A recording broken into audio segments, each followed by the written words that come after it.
Okei, eli tää on Laklat taas ja testissä olisi tää rulla kebab. No niin, katsotaan nyt miltä tää sisältö täältä näyttää, kun avataan. Ja on tosiaan tää jalapeeno ja... Ootas, mites tästä pääsisi aukasettelu. Oi. Se on aika kookas siinä.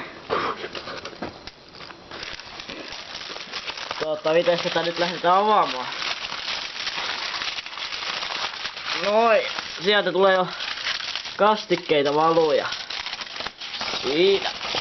Aika kookas. Katsotaan sinne sisälle, että aika väjäytyksiä sieltä ja nyt lähtee vakuun.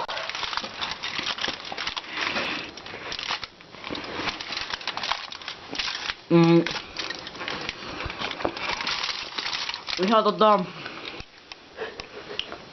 hyvä tää majoneesi, tää salaatikastike ja kebabkastike on vähän tulista ja ihan just tällainen sopiva räimäkkä tulisuus sieltä löytyy. Mun arvosana on 4/5.